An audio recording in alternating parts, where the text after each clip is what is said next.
Question है the velocity of a train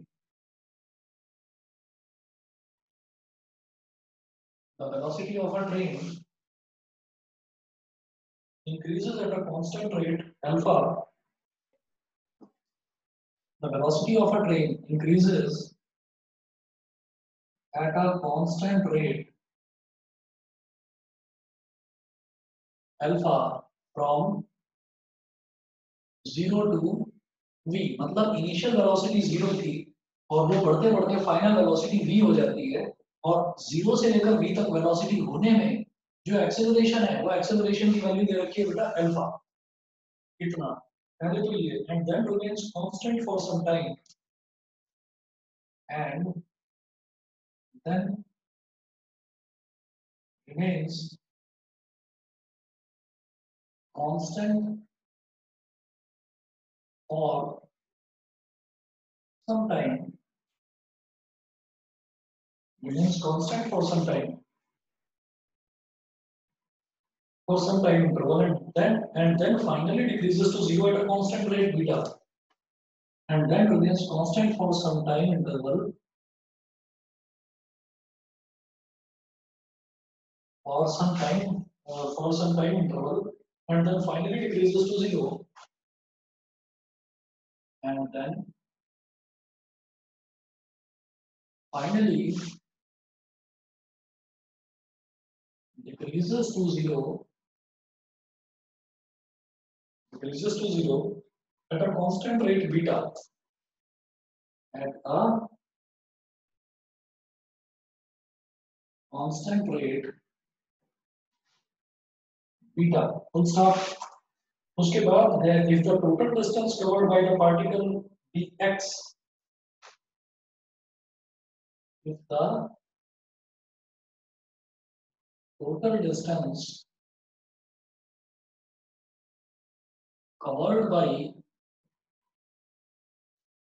the particle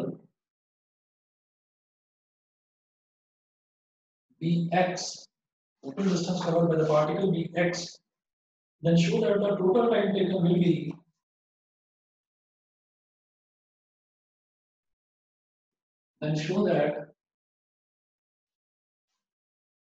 the total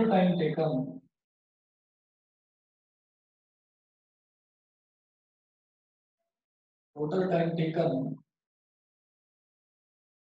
will be t is equal to total time taken will be t is equal to x upon v plus v upon 2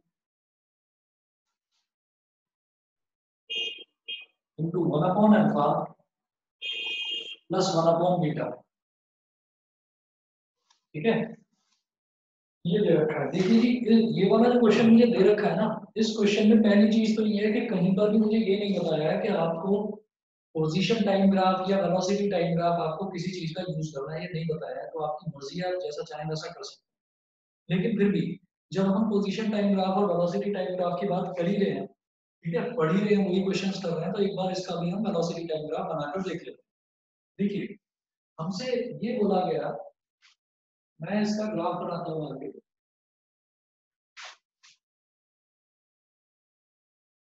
हमसे ये बोला गया कि कोई एक train है, वो train rest से स्टार्ट करती है, यानी कि उसकी इनिशियल वेलोसिटी 0 है और फिर धीरे धीरे एक्सेलरेट होती है। वो तो एक्सेलरेशन रेट जो है वो है उसका अल्फा, और उसकी वेलोसिटी बढ़ती है 0 से लेकर v तक। फिर कुछ टाइम ड्यूरेशन तक क्या होता है कि वो ट्रेन एक कांस्टेंट स्पीड पर चलती है, और फिर उसके बाद क्या होता है कि finally the train comes to rest, जब वो रेस्ट में आती है तो इसका मतलब कि धीरे धीरे उसकी वेलोसिटी जो v तक पहुंच चुकी थी, उस v वाली वेलोसिटी को मैंने धीरे धीरे रिड्यूस करा, घटाया, और मैं घटाकर उसको 0 पर ले आया और ट्रेन रुक गई, आकर रेस्ट में खड़ी हो गई थी। तो अब पहले मैं इसका एक वेलोसिटी टाइम ग्राफ बनाता हूँ। वेलोसिटी टाइम ग्राफ से काफी सारी चीजें क्लियर हो जाएंगी कि मुझे टोटल टाइम निकालना है, तो टोटल टाइम कैसे निकलेगा वो देखते हैं। ठीक है, जरा देखिएगा, और ये बता दिया इन्होंने total distance covered by the particle, particle train होना चाहिए,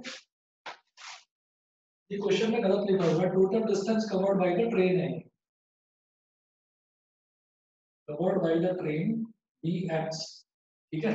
चलिए, तो मैं इसमें वेलोसिटी टाइम ग्राफ बनाऊंगा और उससे ये क्वेश्चन काफी आसान हो जाएगा। आप लोग देखिएगा, जब भी मुझे वेलोसिटी टाइम ग्राफ बनाना होता है तो मैं y एक्सिस पर वेलोसिटी लेता हूँ, velocity is in metre per second and time is always is in seconds, तो टाइम हो गया सेकंड्स, ठीक है।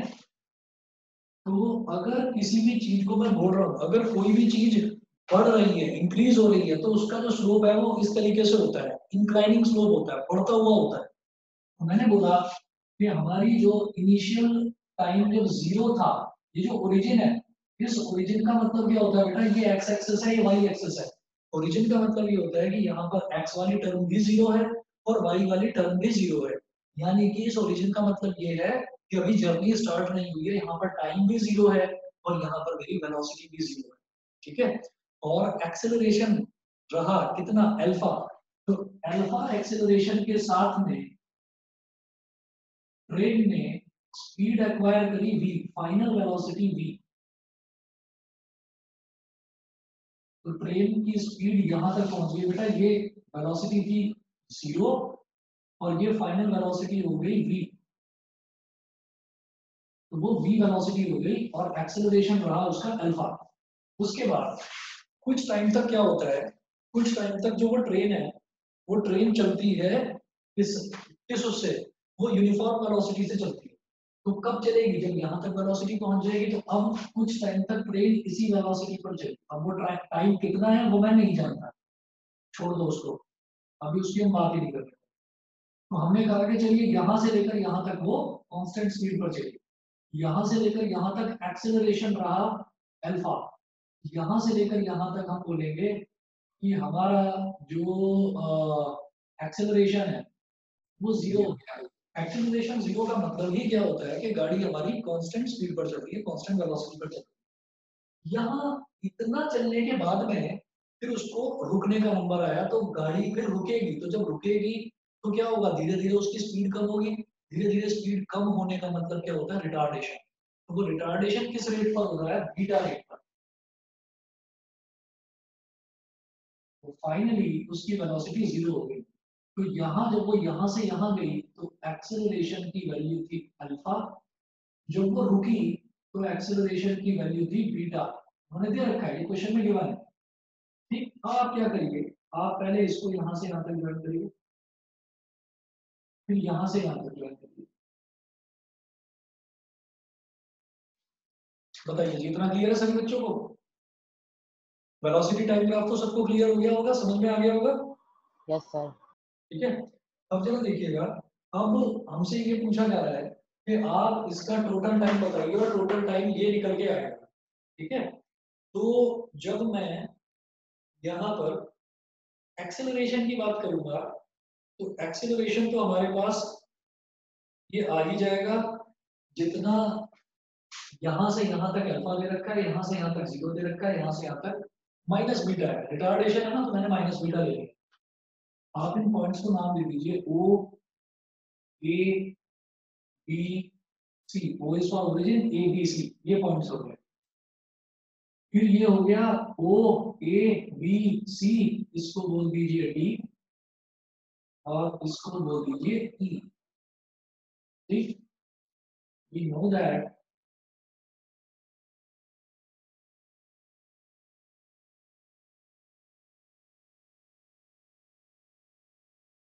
acceleration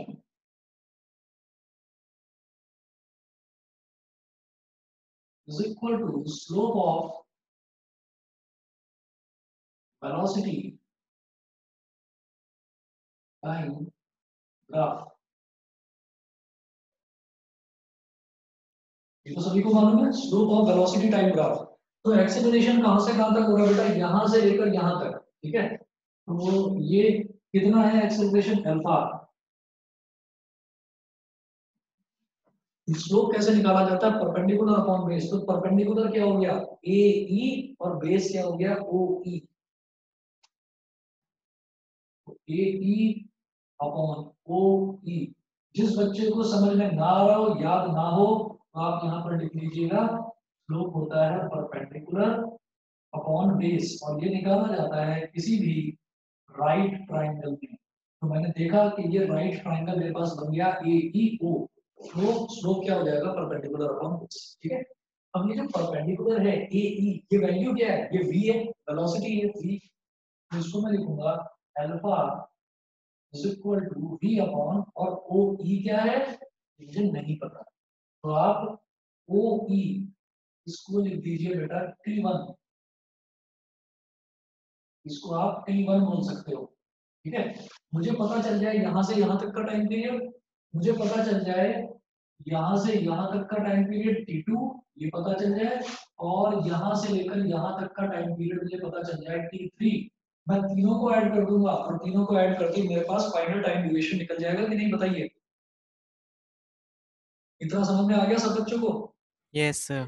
ठीक है, तो देखिएगा ओ ई को मैंने मान लिया बेटा T1, तो इसको मैंने T1 बोल दिया, alpha is equal to v upon T1। यहाँ तक सबको समझ में आ गया, बताओ? ठीक है, तो यहाँ से प्रबल क्लियर है?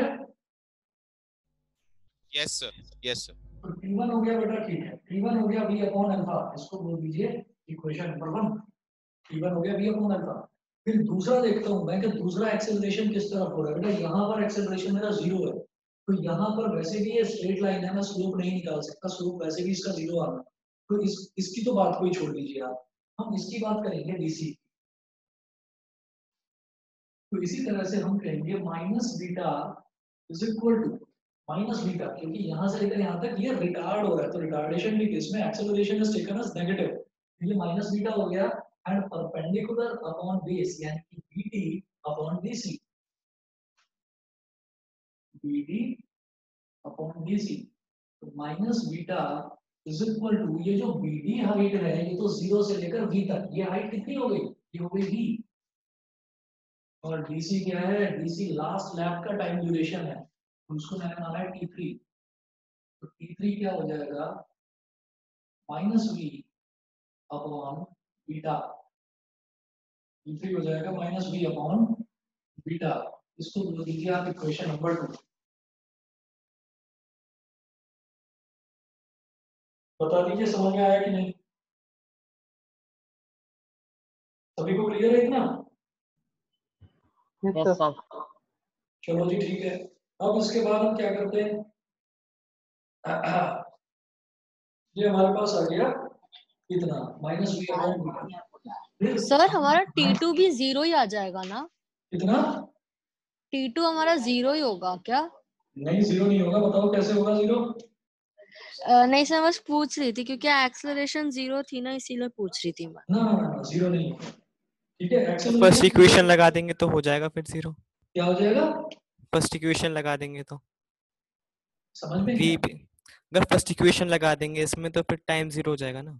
ना ना ना, देखिए होता क्या है कि अगर आप फर्स्ट इक्वेशन लगाओगे ना, तो फर्स्ट इक्वेशन से क्या हो जाएगा कि हमारा ये v आ रहा है, v जो वेलोसिटी है, वेलोसिटी तो v ही रहेगी, है ना, और टाइम ये जो एक्सेलरेशन है ये 0 हो जाएगा, तो वेलोसिटी अपॉन एक्सेलरेशन, एक्सेलरेशन 0 है, तो ये कितना हो जाएगा, 0 डिनोमिनेटर में आ गया, तो वो तो इनफाइनाइट हो जाएगा ना। बताइए समझ में आ गई ये बात? नहीं सर, मैं कह रहा हूँ v is equals to u plus at लगा देंगे इसमें तो फिर तो t 0 आ जाएगा। v is equal to u plus at लगा दिया, ठीक है, तो फाइनल वेलोसिटी कितनी है, यहाँ से a से b तक फाइनल वेलोसिटी भी v ही है, और इनिशियल वेलोसिटी कितनी है, इनिशियल वेलोसिटी भी हमारी v ही है, और एक्सेलरेशन कितना है, एक्सेलरेशन 0 है, ठीक है, तो अब आप क्या करोगे, ये हमारे पास हो जाएगा 0 into T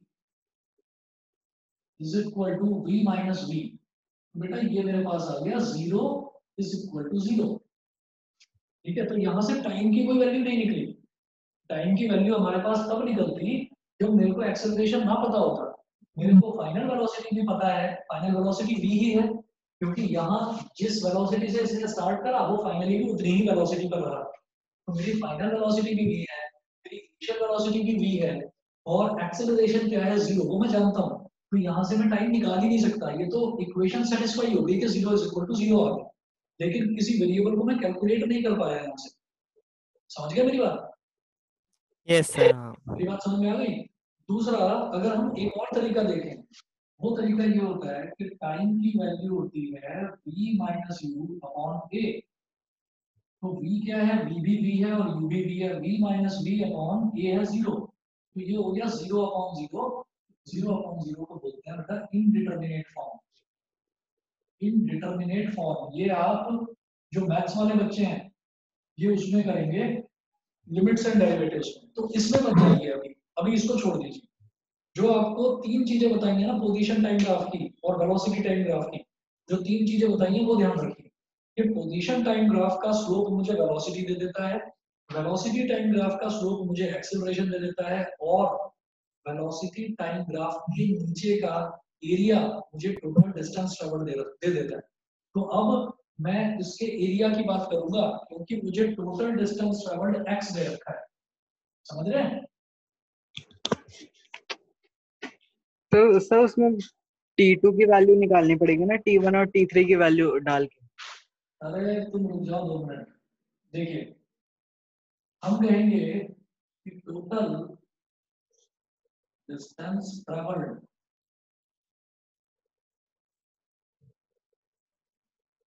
total distance travelled is equal to area under velocity time graph. Aryan दिख रहा, समझ में आ रही है चीजें? सर आप तो रही है। ठीक है, लेकिन फिर भी कॉन्फिडेंस नहीं आ रहा है ना? हाँ जी सर। सर मतलब क्वेश्चन ट्राई करता हूँ पर सर बीच में रुक जाता हूँ। लेकिन जो तुम ट्राई करते हो ना उसकी भी फोटो खींच के नहीं भेजते हो। मेरे को 2-3 बच्चे हैं जिन्होंने भेजा होमवर्क, आज भी होमवर्क नहीं आया। प्रियांशु, बात करनी पड़ेगी घर पे, और समक्ष तुम्हारा सर भी कर एग्जाम लिया होगा। होमवर्क, मैं भूल गया था सर, ये क्वेश्चन हो गया मेरे से। ठीक है, मैं भेज बेटा वो दूंगा। समक्ष कहाँ पर है? ऑनलाइन है? Yes sir. सर बेटा घर पे बात करनी पड़ेगी। आज तक होमवर्क नहीं भेजा तुमने, ना मैथ्स का ना फिजिक्स का। तो मैं सर भेज दिया करूंगा। भेज दिया करो, कई ये बार गलत बात है। सर, कई बार मैं एक दो क्वेश्चन करता नहीं हूँ तो मैं छोड़ देता हूँ, फिर भेजना। नहीं, छोड़ना नहीं है, प्रैक्टिस करनी है। जो प्रैक्टिस करोगे उसकी फोटो खींचकर भेजोगे जरूर मुझे। ठीक है सुनिए सर। सर। हाँ बताइए। सर मैं आपको आज होमवर्क भेज दूँ? दो दो आज पहले के हैं। होमवर्क भेज देना, और रेगुलरली आप ये ध्यान रखो कि क्लास शुरू होने से पहले ही आप अपना ये टारगेट रखो कि जिस दिन मेरी क्लास होगी उसके नेक्स्ट डे में होमवर्क भेज दूंगा। ओके सर, पर आज का नहीं हुआ। कोशिश करना। चलो ये वाला क्वेश्चन पहले आगे समझते हैं। टोटल सर डिस्टेंस कितना दे रखा है? x। सर एक चीज पूछनी थी हाँ बताओ। सर। वो जो बीटा है वो हम माइनस बीटा नहीं भी ले तो नहीं चलेगा? कोई प्रॉब्लम नहीं है। आप एक्सेलरेशन को प्लस बीटा भी ले सकते हो। बस रीजन ये है कि मैं उसको माइनस बीटा इस वजह से ले रहा हूँ क्योंकि जब मैंने बढ़ते हुए एक्सेलरेशन को प्लस अल्फा लिया तो घटते हुए को मैं माइनस बीटा ले रहा हूँ। बस और कोई रीजन नहीं है। सर नेगेटिव पॉजिटिव तो मतलब मैग्नीट्यूड पे होता है ना, अब नेगेटिव ये तो पॉजिटिव बिल्कुल एक्सप्रेशन सही कह रहे हो। नेगेटिव और पॉजिटिव तो वैल्यू होती है ना? वो बीटा की वैल्यू हो सकता है -5 हो या -3 हो, लेकिन बीटा को तो मुझे बीटा ही लेना है ना। यही कहना चाह रहे हो ना आप? बीटा को बीटा भी ले सकते हो, वो कोई प्रॉब्लम नहीं है। वो डिपेंड करेगा कि फाइनली मैं इस चीज को प्रूव कर पाता हूँ या नहीं कर पाता। जैसे हमने, अगर आपने 10th क्लास का आपको ध्यान होगा कि जब मैं एक फॉर्मूले की बात करता था, लेंस फॉर्मूला, तो 1/v minus 1/u is equal to 1/f होता था। अब कहीं पर अगर कॉनकेव लेंस है तो f की वैल्यू नेगेटिव होती थी, और अगर कॉन्वेक्स लेंस है तो f की वैल्यू पॉजिटिव होती थी। लेकिन f को तो मैं f ही लिखता था ना, -f या +f तो नहीं लिखता था ना। तो ये वही चीज है कि आप बीटा को बीटा भी ले सकते हो। और चलो पहले एक बार करके देखते हैं कि हम प्रूव कर पाते हैं या नहीं। नहीं कर पाते, प्लस माइनस का अंतर आएगा तो डेफिनेटली हमको बीटा को फिर बीटा ही रखना पड़ेगा। तो ये थोड़ा सा कंफ्यूजन उन क्वेश्चंस में होता है जहां पर पर्टिकुलर वैल्यू नहीं दे रखी होती है, एक्सेलरेशन या रिटार्डेशन। समझ गए? ठीक है, मैं आगे चलता हूँ, एरिया निकालता हूँ। पहले इसका एरिया क्या हो जाएगा? OABC, ये पूरा का पूरा एरिया। तो x is equal to area under velocity time graph, यानी कि एरिया ऑफ OABC। तो x इज इक्वल टू कितना हो जाएगा, area of O A B C. देखिए ओ ए ई, इसका एरिया हो जाएगा half base into height, half T1 into क्या, अल्फा। सर इसमें से ट्रेपीजियम का एरिया नहीं ले सकते? ट्रेपेजियम का भी ले सकते हो, वो भी एक ही बात है, दोनों से सेम चीज निकलेगी। प्लस अगला क्या है, T2 इनटू क्या, AE। मैंने गलत लिख दिया शायद, अल्फा तो ये वाली लाइन है ना, बी होगा सर। हाँ AE, T1 into AE, sorry AE को ही तो B बोलेंगे। बताइए ये समझ में आ गया, हाफ T1 इनटू V, ये V ही तो है, और फिर क्या करूंगा प्लस, अब है area of rectangle A B D E, rectangle का क्या हो जाएगा T2 into D, plus area of another triangle, triangle का क्या हो जाएगा यहाँ पर T3 into B, half T3 into B. बता दीजिए इतना सबको समझ में आ गया हो तो आगे बढ़े। बताओ जी, क्लियर है?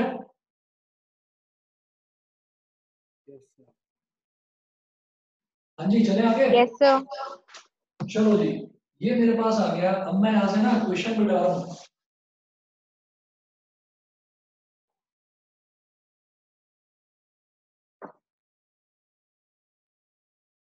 देखो अब मेरे पास x की वैल्यू क्या आ गई, x इज इक्वल टू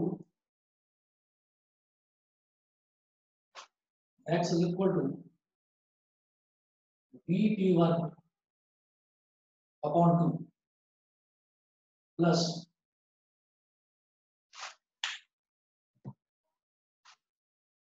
एक काम कर लीजिए, ये जो T1 है, T1 की वैल्यू मैं निकाल चुका हूँ, V अपॉन अल्फा, वैल्यू डाल दो यहाँ पर, हाफ मल्टीप्लाइड बाई T1 की जगह डाल दीजिए V अपॉन अल्फा, और मल्टीप्लीकेशन में V तो है ही, प्लस T2 की वैल्यू मुझे नहीं पता कितनी है, मल्टीप्लाइड बाई V, ठीक है, प्लस 1 अपॉन 2, T3 की वैल्यू मैं निकाल चुका हूँ, माइनस V अपॉन बीटा और इंटू V। तो इस पूरे में मैं ये देख रहा हूँ कि क्या कॉमन आ रहा है, यहाँ पर V कॉमन आ रहा है, तो V, बल्कि आप ऐसे भी मत करो, अभी इसको रहने ही दो ऐसे। हमने बोल दिया x की वैल्यू आ गई v square upon 2 alpha plus v into T2 और minus v square upon 2 beta, ठीक है, ये वैल्यू आ गई हमारे पास। और यहां से मैं क्या करूंगा, यहां से हम निकालेंगे इसकी वैल्यू, T2 की वैल्यू निकालेंगे। तो जरा T2 देखना, T2 क्या हो जाएगा, VT2 is equal to x minus v square upon 2 alpha और plus v square upon 2 beta, ठीक है।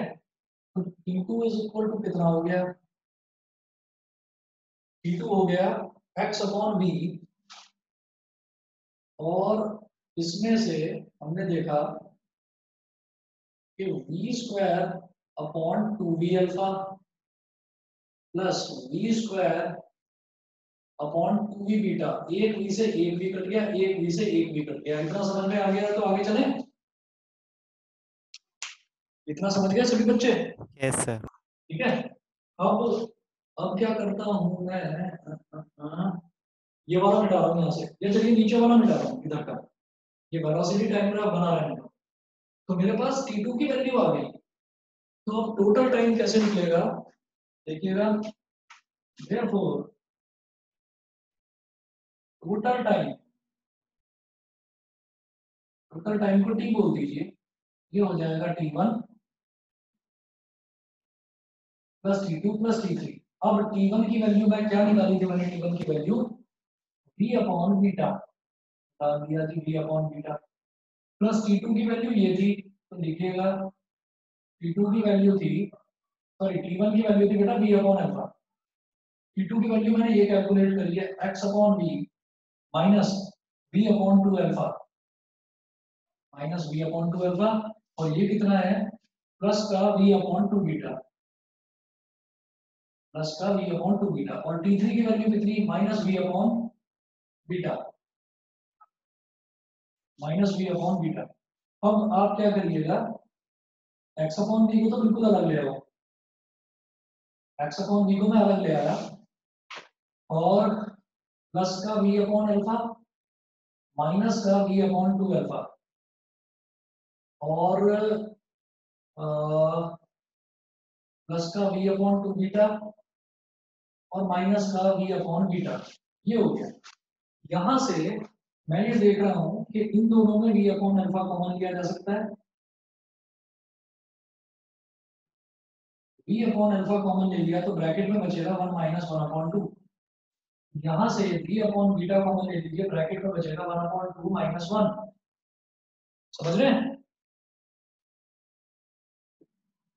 तो x upon v plus v upon alpha 1 minus 1 upon 2 क्या होगा 1 अपॉन 2, और plus v upon beta 1 upon 2 minus 1 क्या हो जाएगा माइनस 1।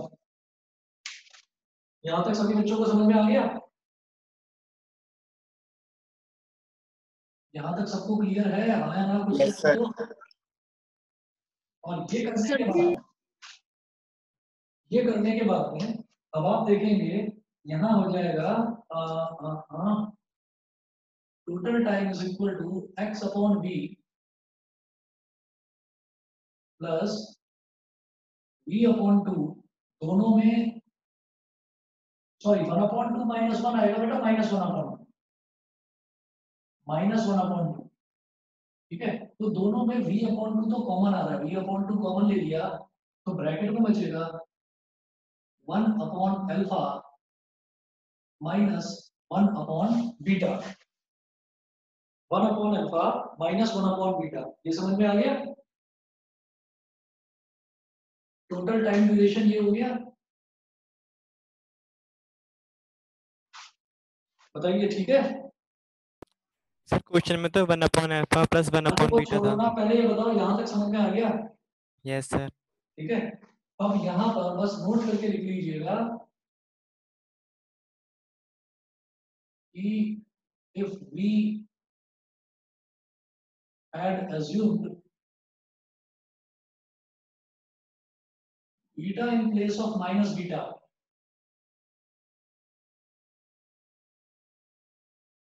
माइनस बीटा की जगह अगर हमने बीटा लिया होता, ये माइनस बीटा भी पूरी तरह से ठीक है, then E is equal to x upon v plus v upon 2 1 upon alpha plus 1 upon beta ही आता तब ये, सभी को समझ में आ गया? मतलब इनिशियली जो मैंने यहाँ पर माइनस बीटा लिया, अगर उसको हम बीटा ही रहने देते तो हम ये कहते कि तब हमारा रिलेशन एग्जैक्टली यही प्रूव हो जाता। बताइए समझ में आ गया आपको? जब वैल्यू दे रखी होती है कोई, तब तो आप कह सकते हो कि आप उसको पॉजिटिव या नेगेटिव ले सकते हो, लेकिन यहाँ अगर आप नेगेटिव लेकर करेंगे तो भी पूरी तरह से ठीक है, अगर आप पॉजिटिव लेकर करेंगे तो भी पूरी तरह से ठीक है, दोनों में कोई गलती नहीं। समझ गए? Yes, sir. विनायक समझ में आ गया? Yes sir. ठीक है, एकांश क्लियर है? Yes sir. आर्यन त्यागी, आर्यन ढींगरा, इधर हो दोनों Yes, के sir. दोनों। Yes sir. अनुष्का, अरे भैया। ऐश्वर्या क्लियर है बेटा? Yes sir. ठीक है जी, अगला टॉपिक स्टार्ट करते हैं फिर। सर ये क्वेश्चन बिना ग्राफ के भी हो जाता? क्या कह रहे हो? ये क्वेश्चन बिना ग्राफ के भी हो जाता? क्वेश्चन बिना ग्राफ के थोड़ा सा मुश्किल पड़ता है, आपको ना इक्वेशंस ऑफ मोशन यूज करनी पड़ती है, तो बिना ग्राफ के मुश्किल पड़ता है, ग्राफ से थोड़ा कंपैरेटिवली इजी हो गया क्वेश्चन। समझ गए? Yes sir. ट्रेपेजियम से निकाला था, आ नहीं रहा। हाँ, ट्रेपेजियम से निकाला था, वो आ ही नहीं रहा आंसर। अरे ट्रेपेजियम से भी आ जाएगा भाई, कुछ ना कुछ गलती करी होगी तुमने। सर आ गया थर्ड रिवीजन में तो। हाँ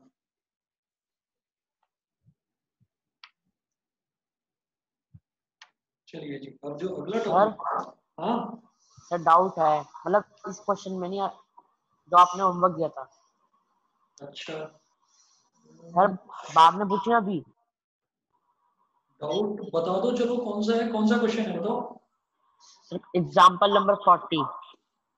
सर बस एक डाउट है इसमें, हाँ थोड़ा हाँ सा डाउट।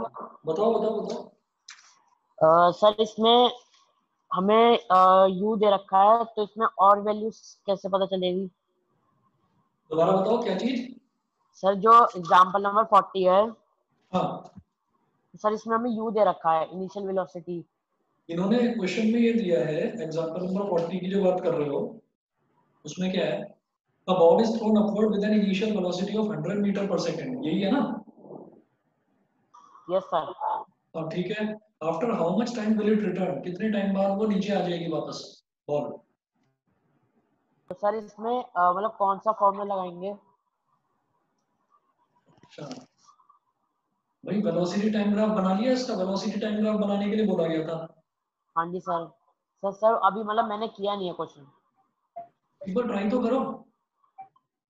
इसमें फॉर्मूला जो है, इन्होंने बोला ना after how much time will it return, तो फॉर्मूला Yes, sir. लगाने की जरूरत नहीं है, पहले वेलोसिटी टाइम ग्राफ बनाओ और वेलोसिटी टाइम ग्राफ से आप अपने आप निकाल पाओगे उसको।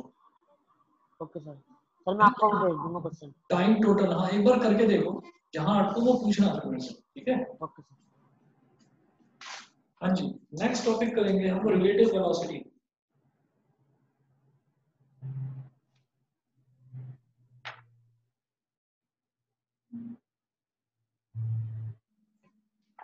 तो रिलेटिव वेलोसिटी नोट करिएगा।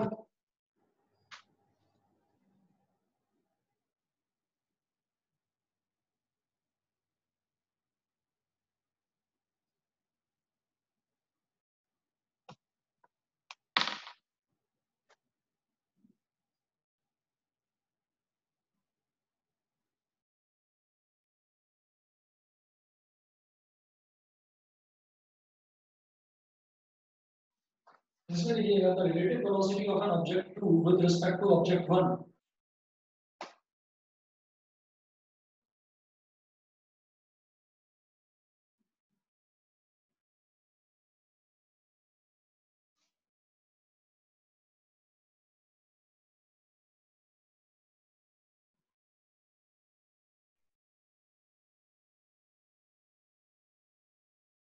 The relative velocity of object 2 with respect to object 1 when both are in motion.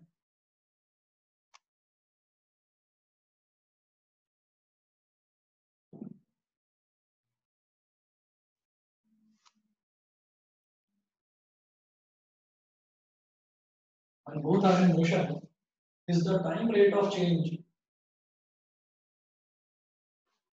is the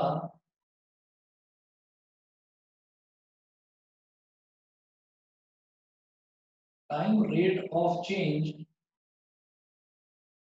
is the time rate of change of position of object 2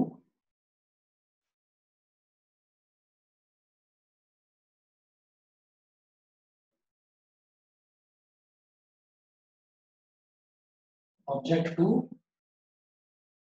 with respect to that of object 1. Time rate of change का मतलब क्या है कि time के साथ साथ अगर दूसरी बॉडी, कोई दो बॉडी है, पहले तो एक डायग्राम देख लीजिए छोटा सा। हमने ये बोला कि अगर मान लीजिए मेरे पास कोई एक बॉडी 1 है, कोई ऑब्जेक्ट 1 है जिसकी वेलोसिटी है v1, और वही साथ में मेरे पास कोई दूसरा ऑब्जेक्ट है ऑब्जेक्ट 2 जिसकी वेलोसिटी मुझे दे रखी है v2, ठीक है। तो हमने ये सोचा कि दोनों के दोनों जो है ना वो सेम डायरेक्शन में जा रहे हैं और दोनों की वेलोसिटी अलग अलग है, एक की वेलोसिटी v1 है, एक की वेलोसिटी v2 है। तो हमसे ये पूछा जाता है कि आप ये बताइए कि ऑब्जेक्ट 2 की जो वेलोसिटी है, ऑब्जेक्ट 2 की वेलोसिटी ऑब्जेक्ट 1 के रिस्पेक्ट में कितनी है। मान लो मैं और तुम, आप, मैं और तुम, हम एक ही डायरेक्शन में दौड़ लगा रहे हैं। आप दौड़ लगा रहे हैं मान लीजिए 3 मीटर पर सेकंड की स्पीड से और मैं दौड़ लगा रहा हूँ 2 मीटर पर सेकंड की स्पीड से, तो आपकी वेलोसिटी मेरे रिस्पेक्ट में कितनी हो गई? 1 मीटर पर सेकंड। क्यों? क्योंकि आप मुझसे 1 मीटर पर सेकंड तेजी से दौड़ रहे हो। तो ये हो गया वेलोसिटी ऑफ ऑब्जेक्ट टू आप और ऑब्जेक्ट 1 मैं। इसी तरीके से अगर मुझसे पूछा जाए कि मेरी वेलोसिटी है 2 मीटर पर सेकंड, आपकी है 3 मीटर पर सेकंड, तो मेरी वेलोसिटी आपके रिस्पेक्ट में कितनी है, मतलब आपके कंपैरिजन में मेरी वेलोसिटी कितनी है? तो v1 माइनस v2 यानी कि 2 माइनस 3 मेरी वेलोसिटी हो गई -1 मीटर पर सेकंड। मतलब मैं -1 मीटर पर सेकंड की स्पीड से तुमसे पीछे चल रहा हूँ। ये समझ में आ गया? ये समझ में आ गया रिलेटिव वेलोसिटी Yes, का sir. कॉन्सेप्ट? Yes sir. ठीक है। Yes sir. अब सर एक और सुनिएगा। बताना, हाँ बेटा, सर एक और बार सर एक्सप्लेन एक कर और बता दीजिए। दो। दोबारा बताता हूँ। अगर मान लीजिए कोई दो ऑब्जेक्ट्स हैं, अगर कोई दो ऑब्जेक्ट्स हैं, एक ये ब्लैक पेन है और एक ये ब्लू पेन है। हमने ये कहा कि ब्लैक पेन और ब्लू पेन दोनों जो है एक ही डायरेक्शन में जा रहे हैं। इसकी वेलोसिटी v1 है और इसकी वेलोसिटी v2 है। तो इसकी वेलोसिटी v2 वाले की अगर इसकी वेलोसिटी इसके रेस्पेक्ट में पूछी जाए तो हो जाएगा v2 माइनस v1। ठीक है। अगर v2 इसकी वेलोसिटी v2 है और इसकी वेलोसिटी v1 है, अगर v2 वाले की वेलोसिटी v1 के रेस्पेक्ट में पूछी जाए तो रिलेटिव वेलोसिटी होगी v2 माइनस v1। और अगर इसकी वेलोसिटी इसके रेस्पेक्ट में पूछी जाए, v1 की वेलोसिटी v2 के रेस्पेक्ट में पूछी जाए तो v1 माइनस v2 हो जाए। समझ में आ गया? आसान है? समझ आ गया सर, समझ आ गया ठीक है ना? सर। ये तो हमें मतलब स्टार्टिंग से दे रखा होगा क्वेश्चन में क्या चीज? सर, जो आपने ये जो बोला कि इसके रिस्पेक्ट में निकालना, ये तो हमें इसके रिस्पेक्ट में दे तो रखा आप होगा। समझ लीजिए उसको सब्ट्रैक्ट कर दिया जाएगा उसमें से, बस ये समझ लीजिए। Okay sir. ठीक है। ऐश्वर्या 278 समझ में आ गया? जी सर। चलिए ठीक है। ये 278 क्या है? सर कोड है। सर केमिस्ट्री क्लास का कोड है मेरी। अच्छा अच्छा अच्छा, ठीक है। चलिए ठीक है। v2 v1 ये हो गया।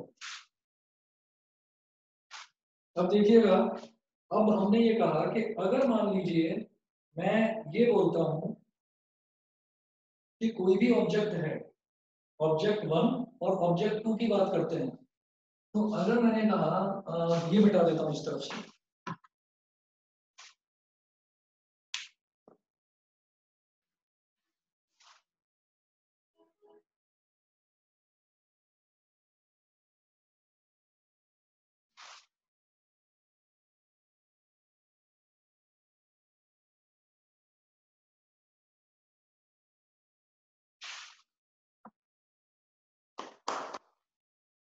हमने ये बोला कि मैं पोजीशन की बात करता हूं विद द पोजीशन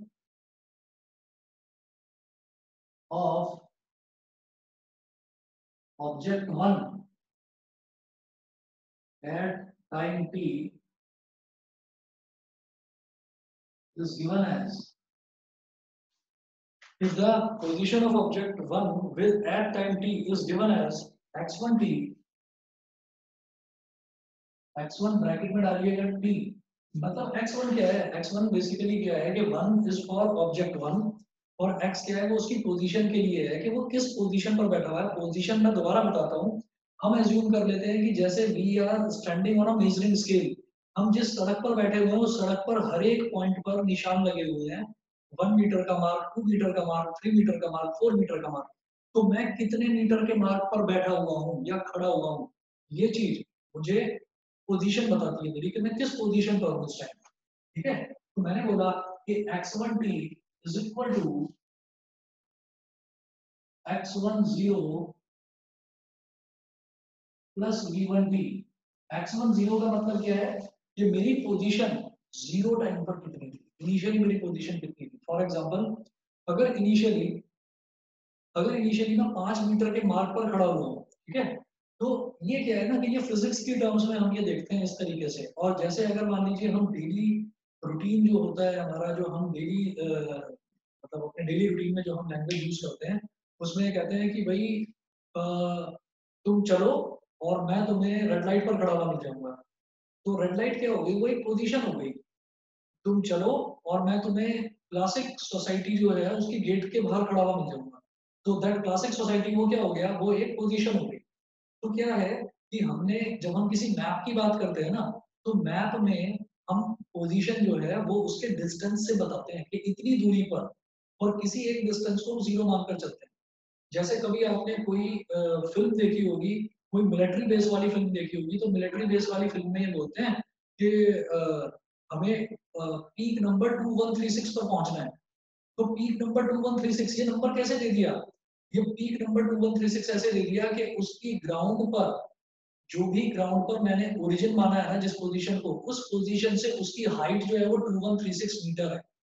तो वो कहलाता है पीक नंबर 2136। ठीक है, ये चीज समझ में आ गई सब बच्चों को? तो इसी तरीके से जब मैं फिजिक्स की लैंग्वेज में पोजीशन की बात करता हूँ, तो हम ये मानकर चलते हैं कि मैं जिस भी सड़क पर चल रहा हूँ उस सड़क पर सब जगह निशान लगे हुए हैं कि 2 मीटर का निशान, 1 मीटर का, 3 मीटर का, 3.5 मीटर का, वो निशान लगे हुए हैं। ठीक है, समझ में आ गई मेरी बात? Yes sir. बात समझ में आ गई? अब x1 0 का मतलब क्या है कि इनिशियली मतलब time t is equal to 0 पर ये पोजीशन, ठीक है, मैं 5 मीटर के डिस्टेंस पर खड़ा हुआ था, 5 मीटर में ऑलरेडी ट्रेवल कर चुका था।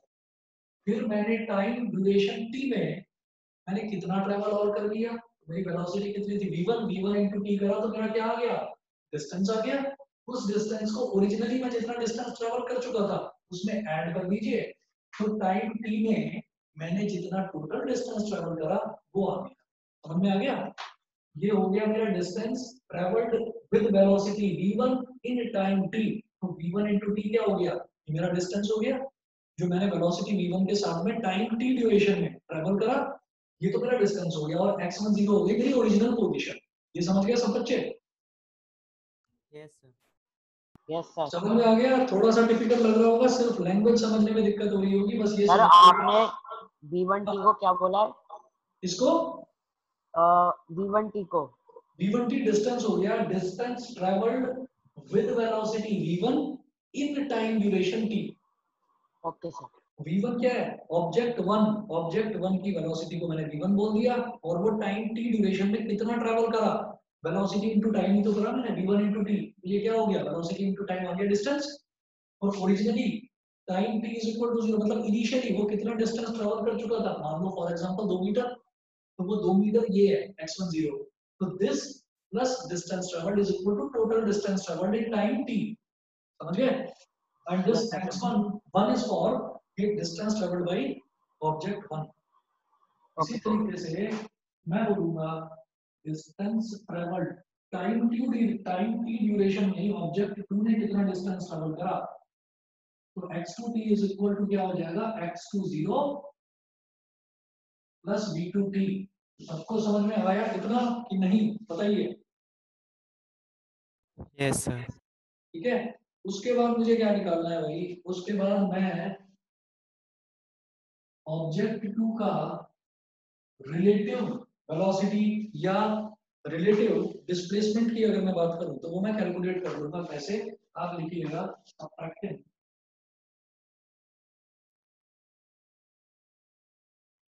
1 from 2। विनायक समझ में आ गया? Yes sir. सर 1 मिनट बस नोट कर रहा हूँ। हाँ कर लो। तो ये क्या हो गया,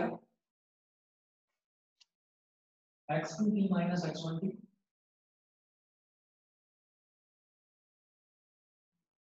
इज इक्वल टू, इसमें से इसको सब्ट्रैक्ट करो,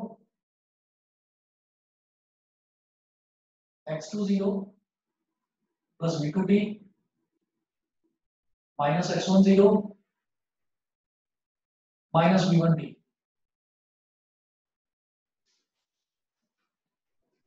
x2 0 plus v2t minus x2 0 x1 0 minus v1t कितना हो गया?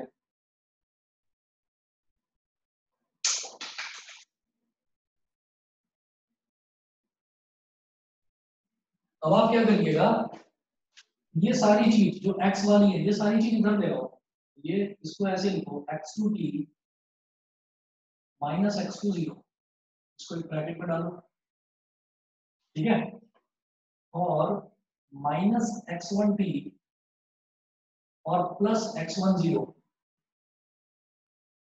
is equal to v2t minus v1t, x2t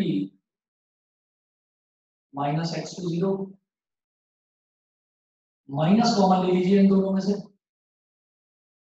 तो x1t minus x1 0 is equal to v2 minus v1 into t। कितना हो गया?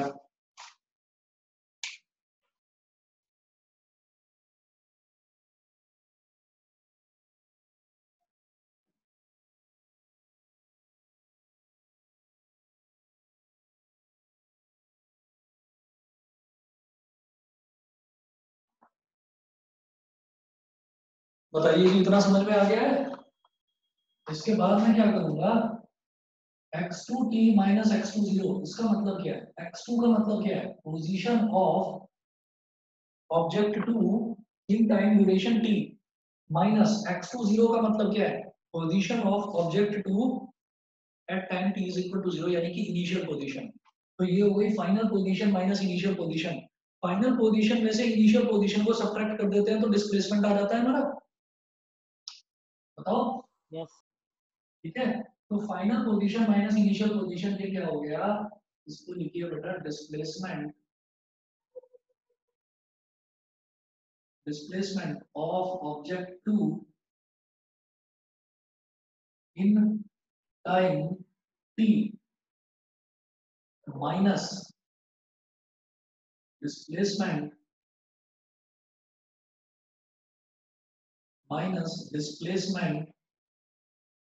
of object 1 in time t is equal to क्या हो गया? v2 minus v1 into t। बताइए भाई, object 2 का डिस्प्लेसमेंट माइनस ऑब्जेक्ट 1 का displacement is equal to v2 minus v1 into t।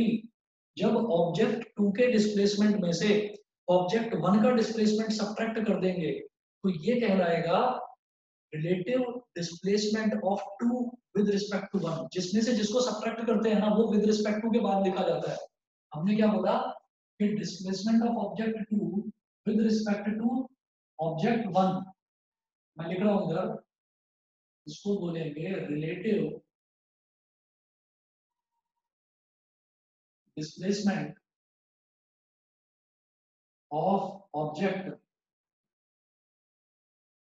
2 with respect to 1। मेरी बात दोबारा से समझना आप लोग ध्यान से। मैंने ये बोला कि मैं दौड़ रहा हूं और अनुराग दौड़ रहा है। अनुराग मुझसे तेज दौड़ रहा है, अनुराग की वेलोसिटी v2 है और मेरी वेलोसिटी v1 है। तो अगर अनुराग की वेलोसिटी में से मेरी वेलोसिटी सब्ट्रैक्ट कर दी जाएगी तो उस वेलोसिटी को बोलेंगे velocity of Anurag with respect to me. समझ गए? ये चीज समझ में आ गई आपको कि जो भी तेज दौड़ रहा है या जिसकी वेलोसिटी में से जिसकी वेलोसिटी सब्ट्रैक्ट करी जाएगी, तो मैंने कहा अनुराग की वेलोसिटी v2, मेरी वेलोसिटी v1, तो अनुराग की वेलोसिटी में से यानी कि v2 में से मेरी वेलोसिटी यानी कि v1 सब्ट्रैक्ट कर दी जाए तो v2 माइनस v1 क्या होगा? Relative velocity of 2 with respect to 1। तो जो चीज सब्ट्रैक्ट करी जाती है उसको लिखा जाता है विद रिस्पेक्ट टू। ये समझ में आ गया? यस सर ये समझ में आ गया? ढींगरा कोई समझ में आया? बाकी किसी को समझ में नहीं आया? हाँ जी, सर 2 में से 1 को सब्ट्रैक्ट Yes, करें sir. तो वो होगी वेलोसिटी 2 की with respect to 1। With respect to 1, और अगर 1 में से 2 को सब्ट्रैक्ट करेंगे तो velocity of 1 with respect to 2। Clear है? तो वही करा है कि 2 के डिस्प्लेसमेंट में से 1 के डिस्प्लेसमेंट को सब्ट्रैक्ट कर दिया तो relative displacement of 2 with respect to 1। Clear है? Yes sir. ठीक है, is equal to v2 minus v1 multiply by t। v2 minus v1 multiply by t। ठीक है, तो अब हम ये कहेंगे therefore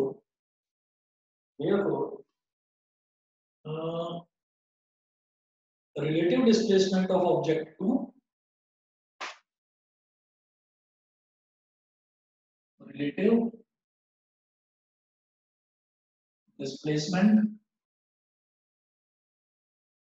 of object 2 with respect to 1 upon ये जो t है इस t को डिनोमिनेटर में ले आओ और इसको बोल दीजिए time taken is equal to v2 minus v1 is equal to v2 minus v1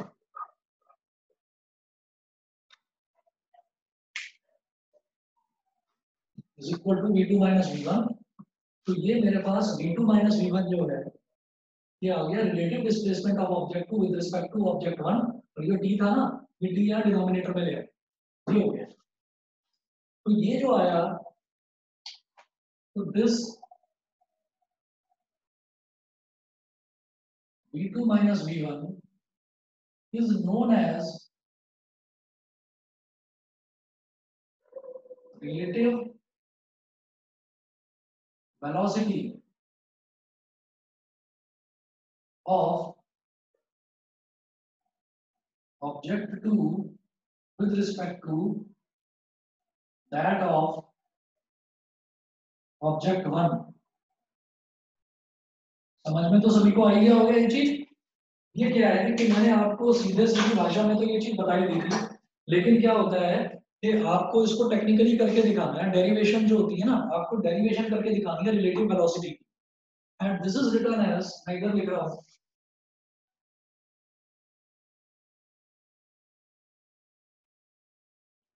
relative velocity of object 2 with respect to object 1 this is written as कैसे लिखते हैं भाई इसको लिखते हैं हम v21 मतलब 2 की वेलोसिटी 1 के रिस्पेक्ट में ये हो जाता है v2 minus v1 इसको लिखा जाता है ऐसे v21 सही है ये 21 नहीं है v21 है velocity of object 2 with respect to object 1 उसके बाद हम लिखेंगे सिमिलरली relative velocity of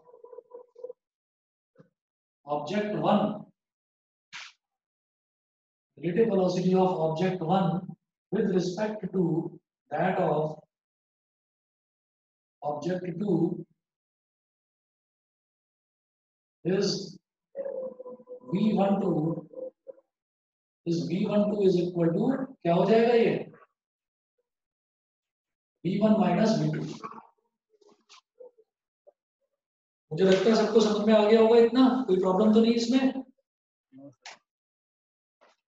बताइए ये रिलेटिव वेलोसिटी का डेरिवेशन सभी को क्लियर है यस सर ठीक है अच्छा अब रिलेटिव वेलोसिटी का एक डेरिवेशन और है वो हमें करना है with the help of position time graph की हेल्प से करेंगे और एक स्पेशल केस है तो आप ये समझ लीजिए बस एक क्लास का थोड़ा सा मटेरियल और बचा हुआ है वो एक क्लास और लगेगी वो कर लेंगे और 2 या 3 हार्डली हम 2 या 3 इसमें न्यूमेरिकल्स देखेंगे रिलेटिव वेलोसिटी वाला तो इतना इसमें चैप्टर में बचा हुआ है ठीक है तो बाकी नेक्स्ट क्लास में देखते हैं हम लोग और मैं क्या कहने वाला था आपसे हाँ आपकी क्लास मैथ्स की जो क्लास है वो तो कल होगी ना यस सर अब जो आज जैसे थर्सडे है तो आपकी जो नेक्स्ट क्लास होगी ना फिजिक्स की वो सैटरडे को होती है तो आप एक बार मैसेज चेक कर लेना हो सकता है सैटरडे को ना लेकर मैं संडे को लूँ सिर्फ 1% चांस है इसके 1% चांस है कि मैं सैटरडे को ना लेकर संडे को लूँ 99% मैं सैटरडे को ही लूँ ठीक है और देख लीजिएगा मैसेज चेक कर लीजिए ठीक है sir next chapter vector start करेंगे क्या नेक्स्ट चैप्टर हमको ये करना है मोशन इन अ प्लेन तो मोशन इन अ प्लेन में वेक्टर्स है ही वो हमें करना ही है motion in a plane without vectors हो ही नहीं सकता तो इनिशियली पहले मेरे को वेक्टर्स पढ़ना पड़ेगा फिर उसको आगे स्टार्ट करना ठीक है ओके सर सर जब हमें relative velocity with respect of object v1 object 1 with respect of object 2 निकालनी है तो हमें डेरिवेशन में 1 में क्या है इक्वेशन 1 से इक्वेशन 2 को सब्ट्रैक्ट करना होगा बस उल्टा ठीक है सर है ना मैंने यहाँ पर क्या करा मैंने 1 को 2 में से सब्ट्रैक्ट करा अब आप 1 में से 2 को सब्ट्रैक्ट कर देना सही है ठीक है सर चलिए जी ओके और हाँ आर्यन ढींगरा बेटा क्वेश्चन तो ट्राई करके ना एक बार भेजना मेरे को example number 40। Okay sir, sir मैं आपको कल भेज दूंगा। चलिए ठीक है, okay okay, good night. Thank you sir. Okay, bye sir. Bye bye bye bye.